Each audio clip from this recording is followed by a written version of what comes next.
Primeira carta de Paulo aos Coríntios, capítulo 2, a partir do versículo 6 diz assim: todavia, falamos sabedoria entre os perfeitos, não porém a sabedoria desse mundo, mas nem dos príncipes desse mundo, aliás, que se aniquilam, mas falamos a sabedoria de Deus, oculta em mistério, a qual Deus ordenou antes dos séculos para a nossa glória, a qual nenhum dos príncipes desse mundo conheceu, porque se a conhecessem, nunca crucificariam ao Senhor da glória. Mas como está escrito, as coisas que o olho não viu, e o ouvido não ouviu, e não subiu ao coração do homem, são as que Deus preparou para os que o amam. Oh glória! Mas Deus nulas revelou pelo Espírito, porque o Espírito penetra todas as coisas, até mesmo as profundezas de Deus. Porque qual dos homens sabe as coisas do homem, senão o Espírito do homem que está nele? Assim também, ninguém sabe as coisas de Deus, senão o Espírito de Deus. Mas nós não recebemos o Espírito do mundo, mas o Espírito que provém de Deus. Para quê?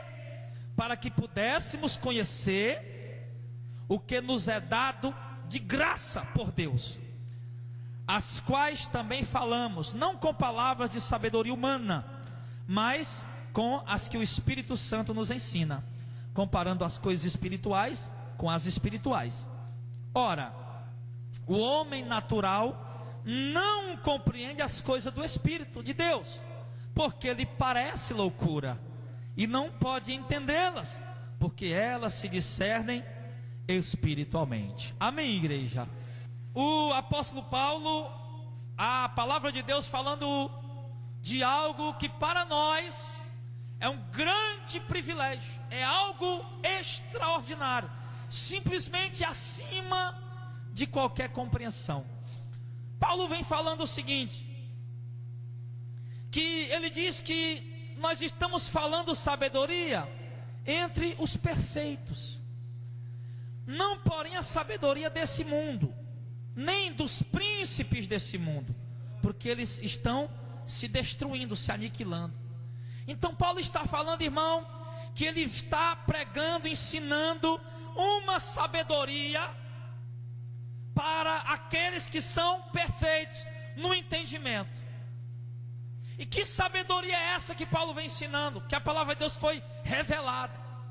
Quem são essas pessoas perfeitas para quem Paulo diz que está ensinando?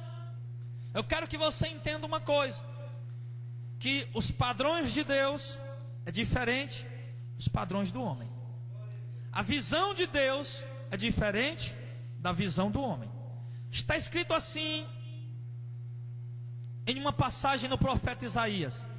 Deus diz: os meus caminhos são mais altos do que os vossos caminhos, do que os caminhos do homem. Os meus pensamentos são mais altos do que os vossos pensamentos, do que os pensamentos dos homens. Então Paulo está falando de uma sabedoria, no verso 7, que não era sabedoria de homem, mas uma sabedoria que estava oculta, escondida em mistério. Está entendendo isso? Deus nunca havia revelado esse mistério para ninguém.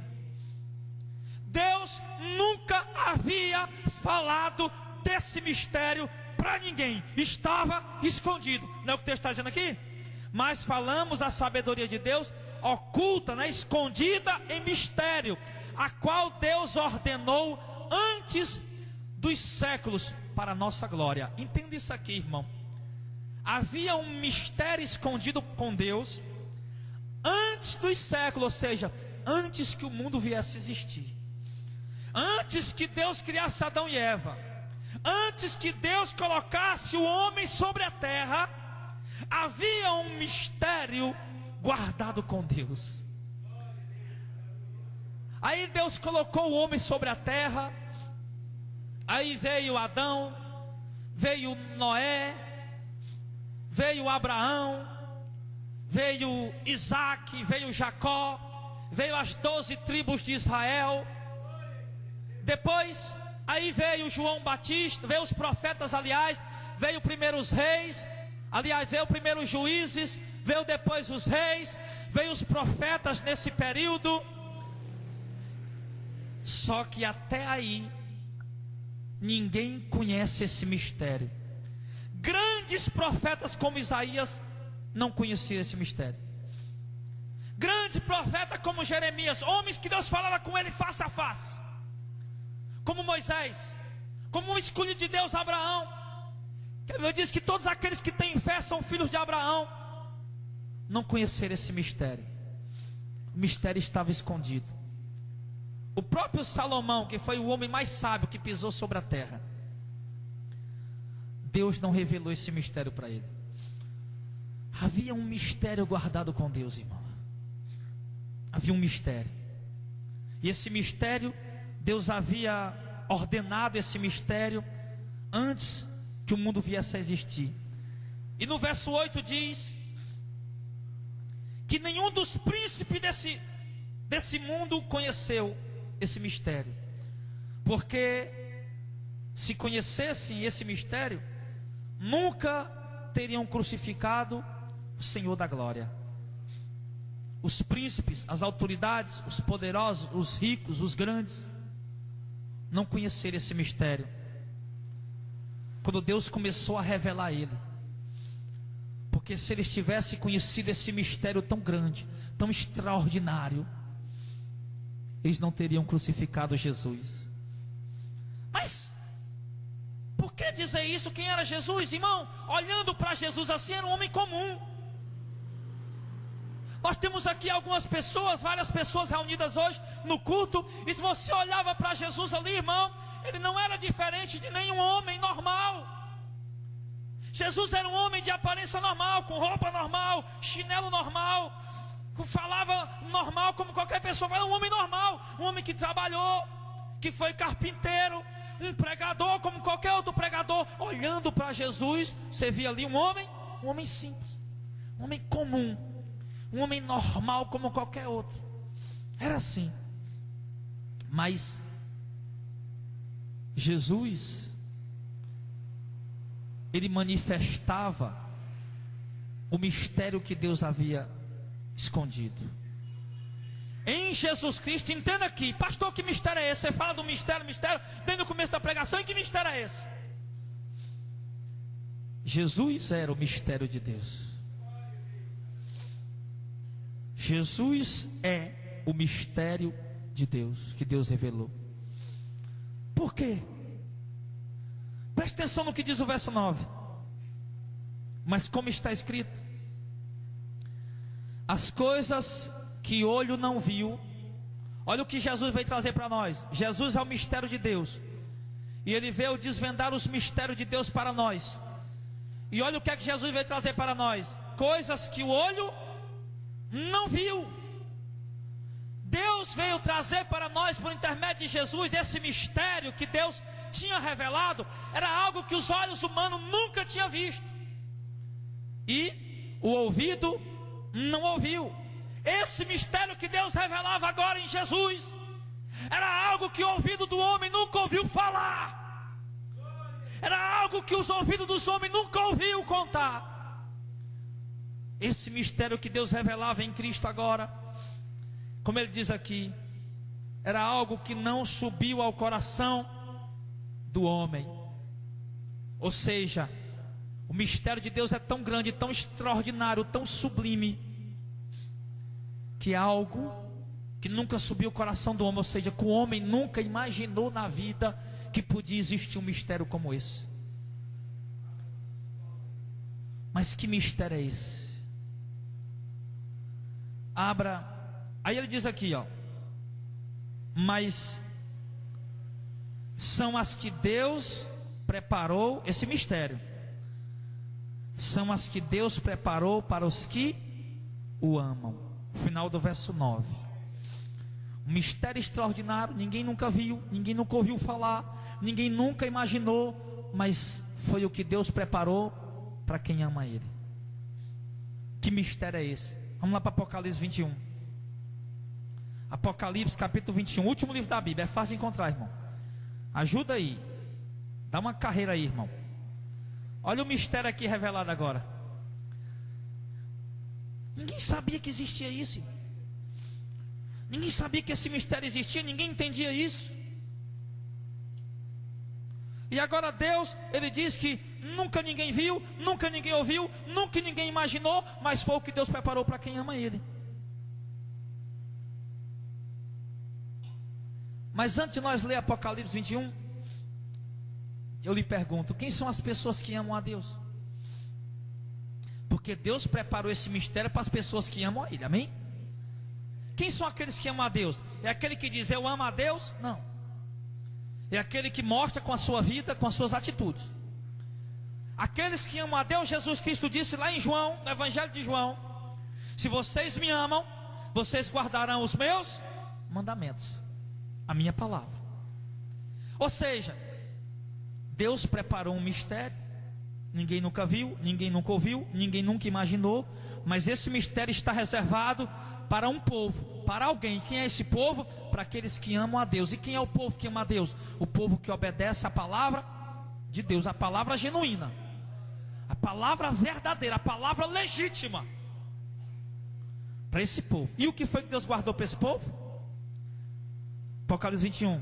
Olha o mistério revelado. Ninguém sabia disso. Todo mundo abriu Apocalipse 21, amém? Aqui Deus está mostrando para João e mandou João escrever. E vi um novo céu e uma nova terra. Aqui já começa o mistério revelado. Porque já o primeiro céu e a primeira terra passaram, e o mar já não existe. E eu, João, vi a santa cidade, a nova Jerusalém, que é de Deus, descia do céu, adereçada como uma esposa ataviada para o seu marido.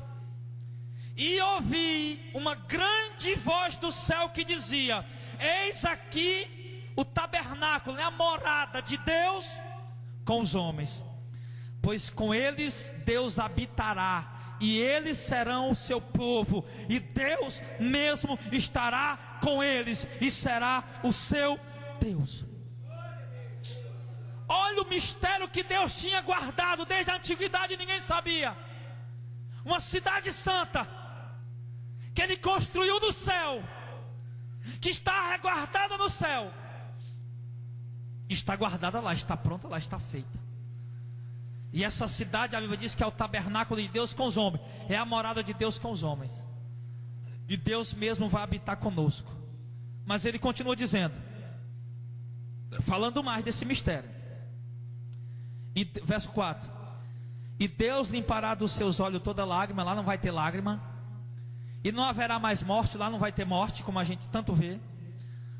Não, nem pranto, nem clamor, nem dor, porque já as primeiras coisas passaram. Olha o que Deus preparou para nós. Olha o mistério que Deus preparou para nós. Ninguém sabia disso, irmão. Ninguém ouviu falar disso.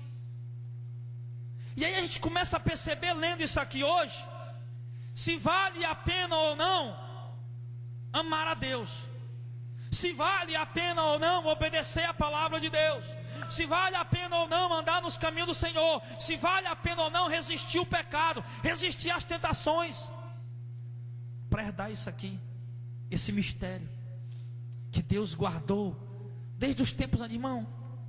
Talvez você não esteja entendendo a grandeza disso.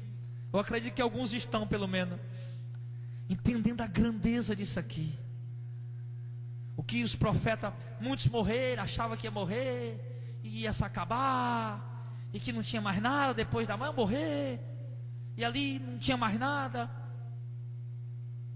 Mas Deus revelou que ainda havia uma surpresa grande para o homem. Uma cidade. E aí no verso 5 ele diz: e aquele que estava sentado sobre o trono, Deus, né? Ou então Jesus, disse assim: eis que eu faço nova todas as coisas. E me diz: escreve, porque essas palavras são verdadeiras e fiéis. Olha quem mandou escrever, para nós dar crédito que está escrito. Escreva: Foi Deus que mandou, ou Jesus ou o Pai. Ele mandou: escreva, porque essas palavras são fiéis e verdadeiras. E me disse ainda: está cumprido. Eu sou o Alfa e o Ômega, o princípio e o fim. E a quem quer que tiver sede, de graça eu lhe darei da fonte da água da vida. Quem vencer, quem o que, igreja? Herdará todas essas coisas, e eu serei o seu Deus, e ele será o meu filho. Agora, ele está dizendo aí, isso aqui é para quem, irmão? Para quem?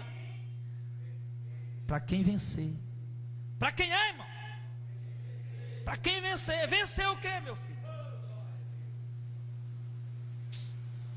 Quando você fala de vitória, as pessoas pensam logo: pastor, a minha vitória é dinheiro. A minha vitória, eu recebi minha vitória é o quê? Uma cura. Recebi minha vitória é o quê? É o meu carro, é minha casa, não sei o quê. Nada disso.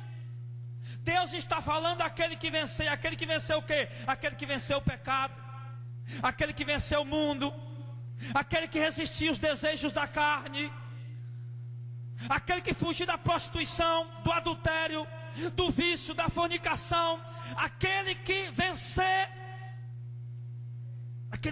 essas obras, essas coisas. É para aquele que vencer, irmão. Não é para qualquer um.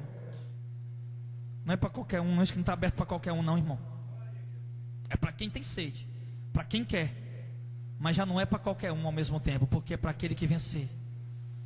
É para aquele que entrega a sua vida a Jesus e serve o Senhor e permanece fiel até o fim.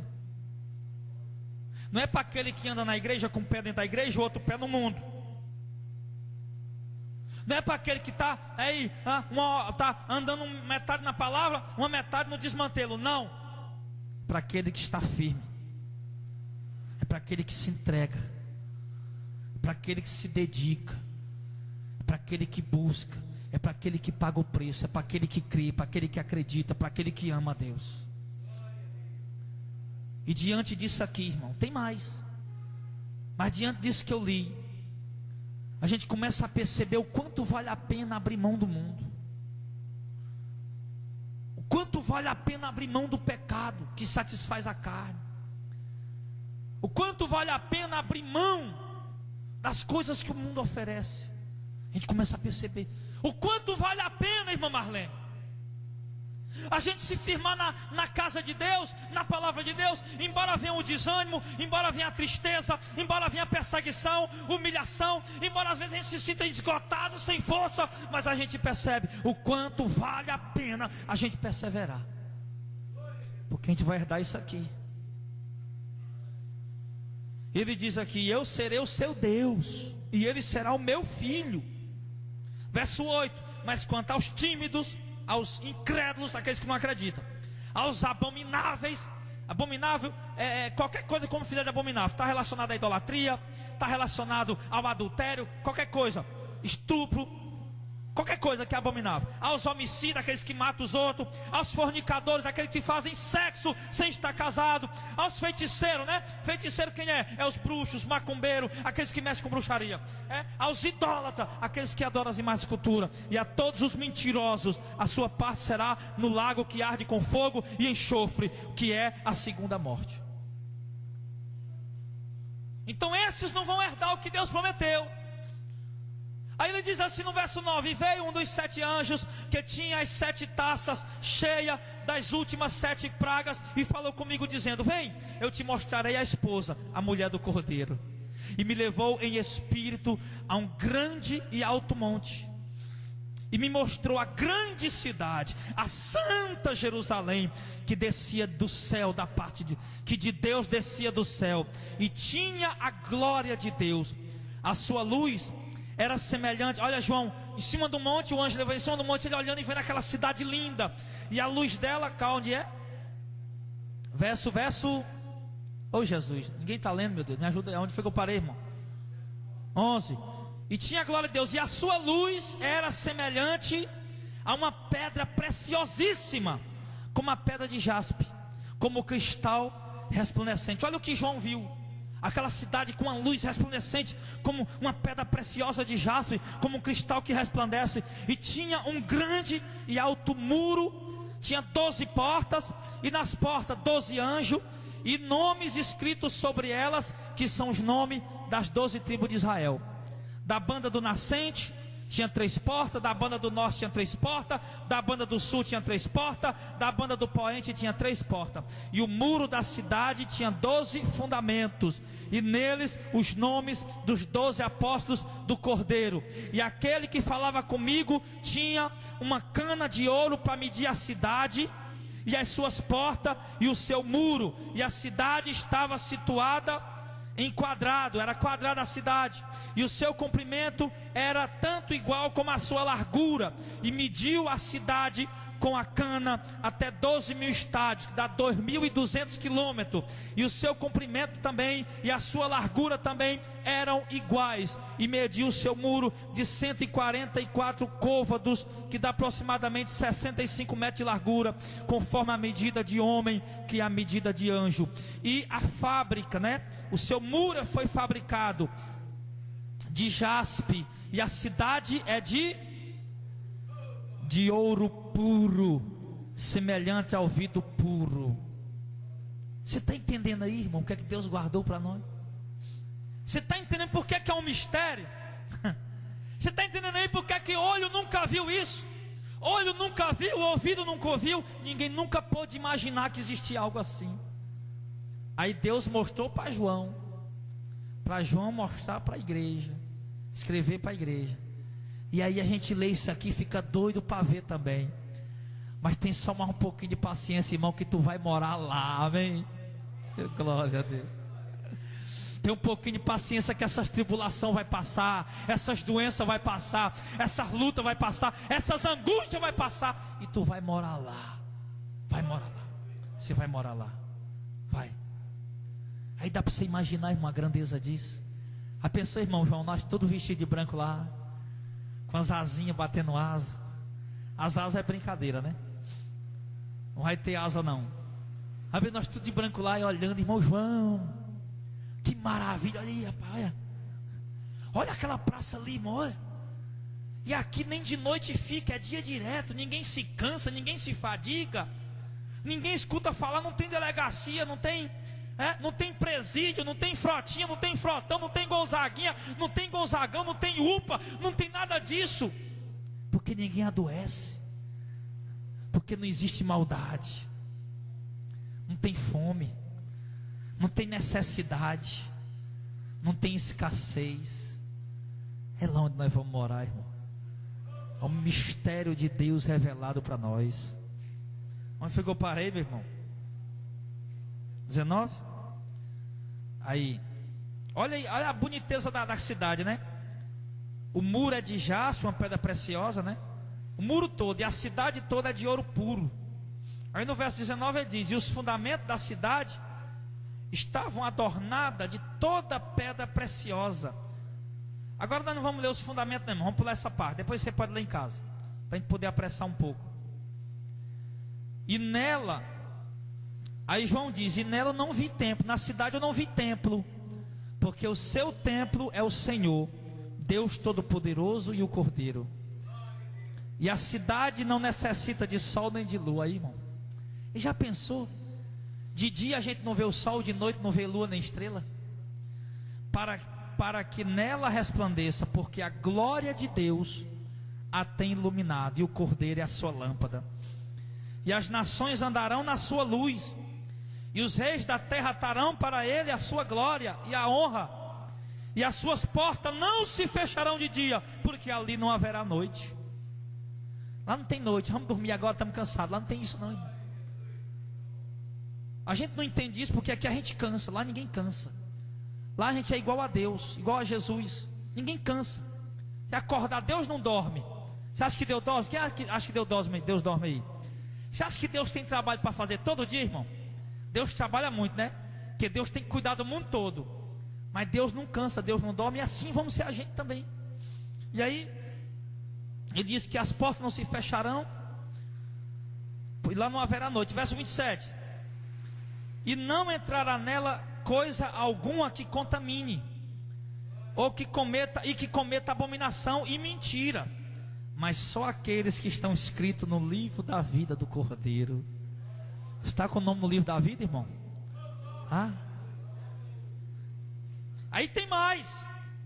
Ele diz: ele me mostrou o rio puro da água da vida, que era claro como cristal, que procedia do trono de Deus e do Cordeiro. Lá do trono, tem dois tronos. Tem um trono lá de Deus e do Cordeiro, e as águas do rio da vida saíam de lá. Aí, no meio da sua praça, tem uma praça. De uma e da outra banda do rio estava a árvore da vida, aquela que Adão não podia comer, que produz 12 frutos, dando o seu fruto de mês em mês. E as folhas da árvore são para a saúde das nações. E ali nunca mais haverá maldição contra ninguém, contra alguém. E nela estará o trono de Deus e do Cordeiro, e o seu servo os servirão. Agora o que diz o verso 4, irmão? E o verão o seu rosto. Irmão, a gente, além de morar ali, irmão, tira essas pilhas aí para mim, por favor. A gente, além de morar ali, ainda vamos ver o rosto de Deus. Ninguém nunca viu a Deus, irmão. Nunca ninguém viu Deus. O homem viu Jesus, mas Deus o Pai ninguém nunca viu. Ninguém nunca viu a Deus. E nós que vamos morar ali, nós vamos ver. Está aqui o texto dizendo: estarão o trono de Deus e do Cordeiro, e os seus servos o servirão e verão o seu rosto, e na sua testa estará o seu nome. E ali não haverá mais noite, e não necessitarão de lâmpada nem da luz do sol, porque o Senhor Deus os alumia, e reinarão para todo sempre. Nós vamos reinar para todo sempre. E me disse: essas palavras são fiéis e verdadeiras. O Senhor, o Deus dos santos profetas, enviou o seu anjo para mostrar aos seus servos as coisas que em breve devem acontecer. É esse o mistério de Deus, irmão. Esse é o mistério de Deus. Eu lhe pergunto: valeu a pena esconder esse mistério, irmão? Valeu ou não? Porque é um mistério extraordinário. Ninguém nunca pôde imaginar que existia algo assim, irmão. Nem nós. Agora, por que é que eu tenho a capacidade de acreditar? Porque o mundo não acredita nisso, não. Vai pregar esse bupô, vai ser besteira, rapaz. Vai ter algum teólogo aí que vai dizer: não, mas isso aqui não é a cidade, alguma.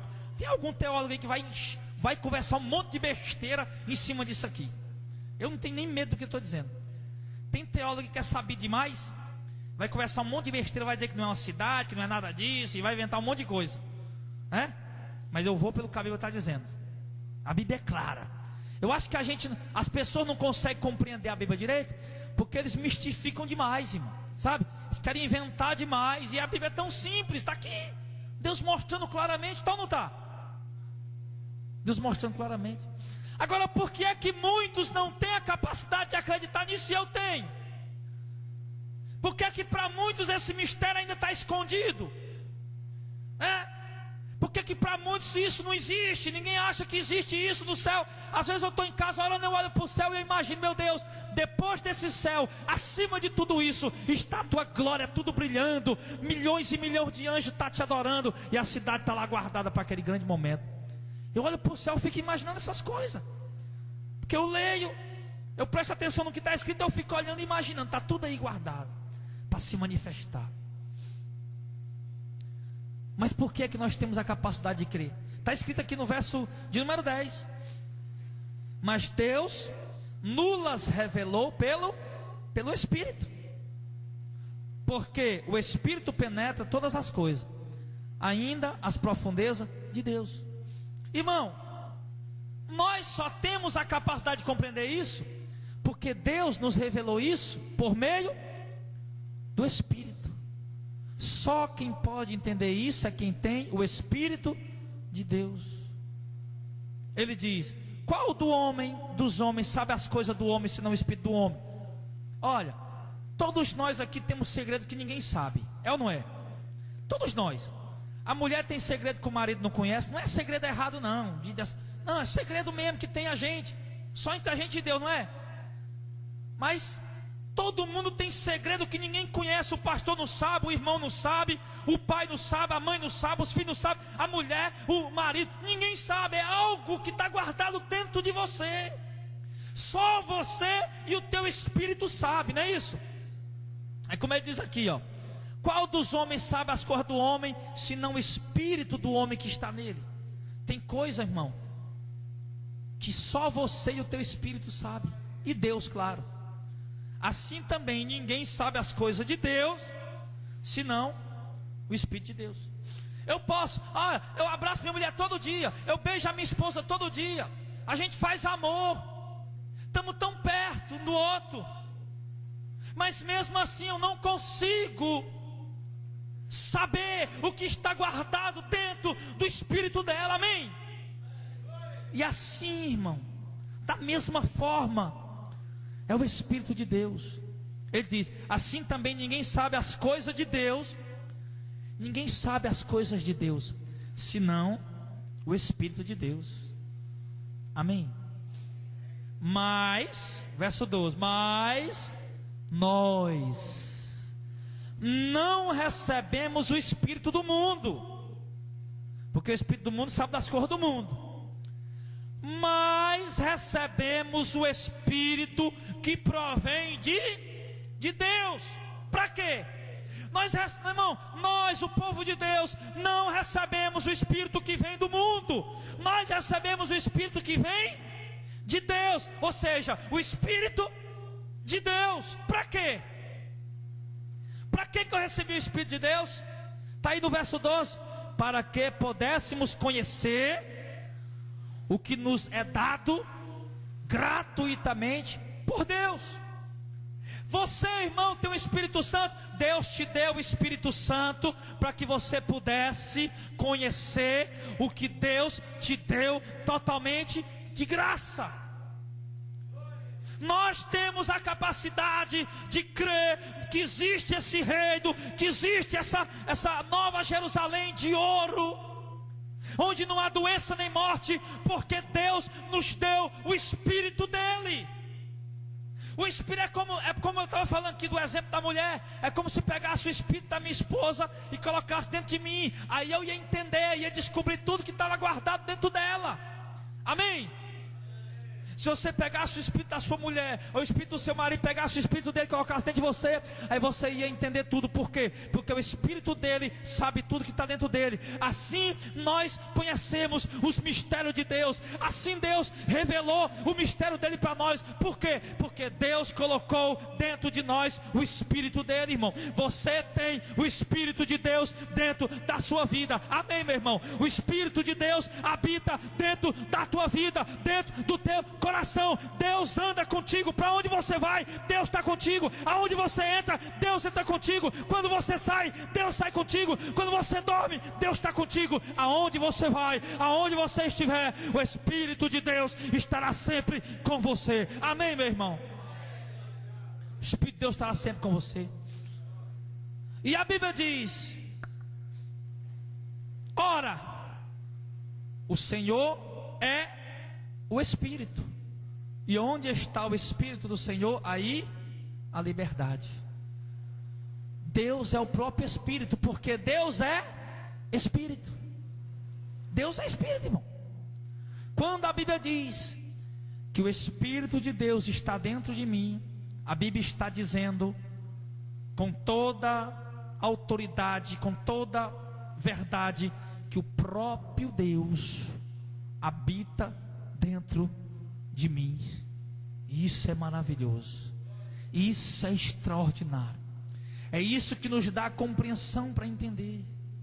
Você não fez uma faculdade, você não fez um mestrado, não fez um doutorado, você não foi à escola, Você não aprendeu a ler, não aprendeu a escrever, mas você entende isso porque isso não vem da sabedoria humana, isso vem da sabedoria de Deus, e Deus só dá àqueles que recebem o Espírito. Então você é um privilegiado, meu irmão, porque Deus te escolheu e Deus te deu o Espírito dele para que você pudesse acreditar nisso.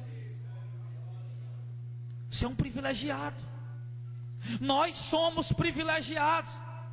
Não alcançamos, não conseguimos isso pela nossa bondade, não conseguimos isso pelo nosso mérito, mas Deus nos quis dar pela sua própria vontade, pelo seu próprio querer. É o que ele diz, que recebemos de Deus gratuitamente. Você pagou alguma coisa para receber isso? Nada. Você estava sendo bonzinho para receber o Espírito Santo? Não, pelo contrário, nós éramos malfeitores, perdidos, e Deus veio, nos escolheu, nos chamou e colocou em nós o seu Espírito, e nos revelou esse mistério. Aí ele diz aqui, mistério, verso 13: os quais também falamos, não com palavra de sabedoria humana, mas com as que o Espírito Santo nos ensina. Verso 14: ora, o homem natural não compreende as coisas do Espírito de Deus, porque lhe parece loucura, e não pode entendê-las, porque elas se discernem espiritualmente. Você está entendendo isso aí, irmão? O homem natural não compreende as coisas do Espírito de Deus, porque parece loucura. Tem gente dentro da igreja que não acredita, que não entende, que não compreende a grandeza do mistério de Deus. Tem pessoas dentro da igreja que entra e que sai, que vai e que volta, que não entendem, que não compreendem a grandeza desses mistérios de Deus. Por quê? Porque não tem o Espírito de Deus. Nós vivemos num mundo sofrido, irmão. Vivemos num mundo de morte. Vivemos num mundo de luta, de tribulação, de doença, de adversidade. É ou não é? Eu fui para o hospital agora, bem rapidinho, domingo. Um pedacinho que eu passei lá, enfiaram 2 injeções de 1 palmo cada uma no meu braço. Misericórdia. Pense. Amarraram lá um negócio no meu braço e enfiaram. E passou quase 10 minutos cada uma, só botando devagarinho. Tirou e botou a outra. Eu disse, bora botar. E voltei para casa gemendo, e deitei na cama, fiquei lá. E de noite fui pregar. Foi? Em nome de Jesus. Mas esse mundo é um mundo de tribulação, é ou não é, irmão? O cara pensa que realizou o sonho, o meu carro, vem tribulação. O cara pensa que realizou o meu sonho, o meu emprego, vem tribulação. O cara pensa que realizou o sonho, a minha casa, vem tribulação. O cara pensa que realizou o meu sonho, muito dinheiro, vem tribulação. Mundo é de tribulação. Mas aí, esse mundo atribulado, esse mundo cão, esse mundo doido, de dor, de angústia, de sofrimento, de morte. Você chega para essas pessoas miseráveis, que estão sofrendo embaixo de um viaduto, que estão sofrendo dentro de uma favela, como nós fazemos muito, graças a Deus, não para a nossa glória, fazemos isso para a glória de Deus, para resgatar as vidas. Como nós fazemos, indo em busca das vidas, lá dentro da favela. Quantas vezes eu andei a pé dentro daquela favela ali, irmão? Quantas vezes? Quantas vezes nós falamos falar para esse povo que existe esse reino? Quantas nós chegamos para aquele povo sofrido, um povo necessitado, muitos miseráveis passando fome, vendo um filho morrer, vendo um filho drogado, vendo uma filha na prostituição, vendo o traficante destruir a vida deles, o próprio traficante se matando, sendo destruído, e você fala desse reino, e eles não estão nem aí. E eles não estão nem aí. Você chega para uma pessoa que está sofrendo miseravelmente e fala desse reino, e a pessoa entra no ouvido e sai no outro. Quantos? Por quê? Porque eles não podem crer nisso, irmão. Porque se eles acreditassem, é por isso que Jesus Cristo disse lá em Mateus, que o reino de Deus é como um tesouro escondido no campo, e quem encontra o reino de Deus, ele vende tudo que tem para comprar aquele campo, porque sabe que tem um tesouro escondido ali. O reino de Deus é como um homem que negocia e procura boas pérolas, e quando ele encontra uma pérola de grande valor, ele vende tudo o que tem para comprar aquela pérola. Por isso Jesus disse que o reino de Deus é algo tão extraordinário que o homem é capaz de abrir mão da própria vida, abrir mão do seu sonho, dos seus objetivos, dos seus planos, abrir mão de tudo que tem por causa do reino. Mas o homem que encontra o reino de Deus, está lembrado dessa palavra? Já preguei aqui. O reino de Deus é como um tesouro escondido no campo, é como um homem que negocia boas pérolas. Porque qualquer um, irmão, como nós aqui, o homem chegou para Luiz e disse: Luiz, você é meu amigo ainda, embora você deixou de viver, mas você ainda é meu amigo. A Luiz lá no meio das drogas, lá fumando maconha, desmantelado que só, e o cara escapou, veio para Jesus, o cara disse que deixou de viver, né? Aí diz que o Luiz deixou de viver. Olha a visão deles. Mas sabe o que foi? Porque aquilo lá era legal, era bom, era curtição. Mas é porque o Aloysio encontrou o reino de Deus. Ele abriu mão de tudo. Ele renunciou tudo. As drogas, vício, desmantelo, bebedeira, orgia, tudo pelo reino de Deus. E agora as pessoas olham para o Aloysio aqui, e vê o Aloysio da igreja, sentado numa cadeira, com a gravata no pescoço, um obreiro. Olha a vida dele agora, trocou tudo que tinha por uma pérola velha que não tem aparência de nada. Eles não sabem o valor dessa pérola que está na mão do obreiro Aloysio. Deixa chegar o tempo, meu irmão. Você está entendendo o mistério aí? Cara, rapaz, como é que pode, rapaz? O cara era o mais namorador que tinha, pegava as mais gatas que tinha, tomava do melhor uísque, da melhor cachaça, da melhor cerveja, ia para as melhores festas, frequentava as melhores boates, mulheres lindas em sua volta, e o cara dentro de uma igreja véia, assentado, de vez em quando, glória a Deus, aleluia. Isso é loucura, é doidice, é não, meu irmão. É porque ele encontrou o reino de Deus, essa promessa aqui. Deus deu o Espírito Santo a ele, e ele está esperando o cumprimento da promessa. Aplauda Jesus agora, com força e com alegria. É isso, meu irmão, é isso. Agora, eu te digo uma coisa. O Senhor disse: aquele que tiver sede, venha, que eu dou de graça a água da vida. Vamos ficar de pé em nome de Jesus? Jesus disse: aquele que tiver sede, venha, porque eu dou de graça a água da vida. Você que ouviu essa palavra e entendeu, e quer esta água para você beber, o Senhor está dizendo que te dá de graça. Pastor, como é que pode algo tão extraordinário ser de graça? Eu lhe disse que os pensamentos de Deus são mais altos que os nossos, os caminhos de Deus são mais altos que os nossos. Deus oferece isso aqui, ó, tudo isso de graça, de graça. Enquanto o mundo está se matando por dinheiro, enquanto líderes evangélicos estão se matando por dinheiro, destruindo a palavra de Deus, não destrói porque ela é indestrutível, mas estão blasfemando, deteriorando, sujando, manchando o nome de Deus com esses shows imundos, com essa barganha imunda que está aí, com esse comércio imundo de CDs e DVDs, onde um pobre miserável não tem o direito de ouvir em casa, com esse comércio imundo dentro da igreja, onde Jesus disse que de graça recebeu, de graça dai. Enquanto eles estão aí se matando por dinheiro, Deus chega e fala dessa cidade maravilhosa, dessa cidade extraordinária, desse lugar extraordinário, e Ele diz: filho, é de graça, é de graça. É de graça. Feche os olhos. Entregue sua vida a Jesus. Entregue sua vida a Jesus hoje. Se converta a Jesus hoje. Receba o Espírito para você crer. E você que creu nessa palavra, bem-aventurado és tu, meu irmão, porque não foi carne e sangue quem te revelou, mas foi o Espírito Santo que está na tua vida, quem te revela essa grandeza. E você que quer também esse mistério para a tua vida, entregue sua vida a Jesus. Você que está desviado, afastado, se reconcilie a Jesus. Faça isso agora, onde você estiver, em nome do Senhor.